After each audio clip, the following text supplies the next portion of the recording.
जी यह चाहता और किसिया भी झाड़ लेनी तारा पूरा देही टैटुए बका जहाँ हम ताकत नहीं कर टैटुए नजर आवता हेने तकनी टैटू हाथ पर टैटू गोड़ पर टैटू अभी पीछे घूमली है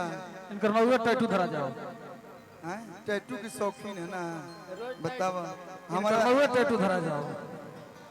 और किसिया भी झाड़ लेनी तब पहनी लेनी साड़ी हाथ लाली लगाई लेनी रूपवा सवारी आई देखी एक जानी लोग गली हम गने भुला जाए नहीं करके देखी ना एगो होता पिछावा से चूक राजा जी एगो होता पिछावा से चूक राजा जी तो लगाई दी चोलिया के हुक राजा जी चोलिया के हुक राजा जी लगाई दी चोलिया के हुक राजा जी केसिया भिजा लेनी पहन लेनी साड़ी लाली लगाई लेनी रूपवा सवारी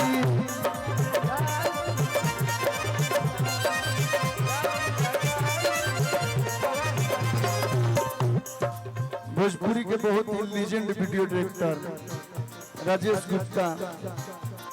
कुछ दिन बाद इनको लाइफ टाइम अचीवमेंट अवार्ड दे के बनारस में इनकर एगो मूर्ति बनवा देवे के और हिट हो तो हमार का लगी प्रणाम बा राजेश गुप्ता जी के स्वागत बा केसिया भिजार लेनी पहन लेनी साड़ी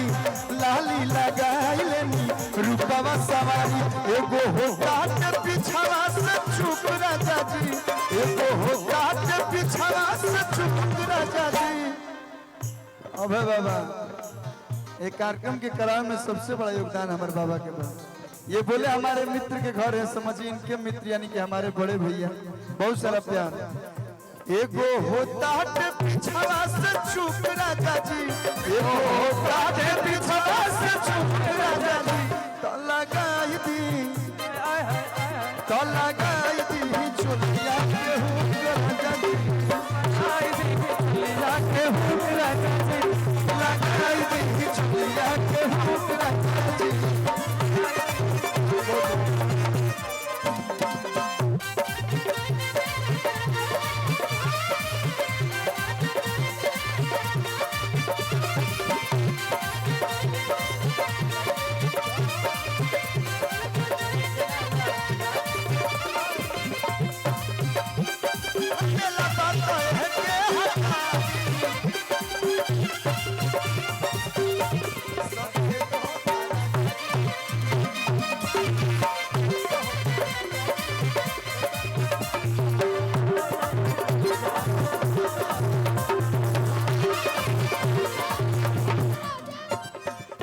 देखिए हम पहले हूँ कहनी कि आप लोग बैठ जाए लोग अगर आप लोग के देखे में दिक्कत हो तो कूलर जोन बा ना भैया इस कूलर को आप इधर ला दीजिए रुको भैया भैया रुक जा अरे बैठा रहे दिखबे नहीं करेगा फिर खड़ा होकेगा फिर आप मार के बैठाइएगा ये काम देखो उठा बैठी रात भर करो लड़का कूलर को इधर कर दीजिए ना इधर गार्जियन लोग बैठे हैं इधर हवा लगते रहेगा आने तो हटा दो गर्मी में सब लोग रहे कोई दिक्कत नहीं साइड करिए कूलर हाँ बुझता नहीं आ साउंड जहाँ जहाँ लागल बा आजू बाजू आप लोग थोड़ा सा हट जाए लो मानिए एगो साउंड सिस्टम मिली फटाक से अब 2 लाख कर्जा हो जाए तो आप लोग हाँ हटा दीजिए भैया आप ठीक बा भैया हाँ बोले के चाहिए नो हमसे हटा दीजिए गाना के भाव बा कि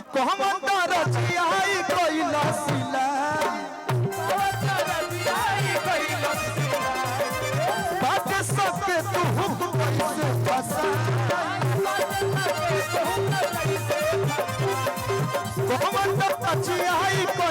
सिलाई बाटे सबके तू हुक्म कैसे फसाई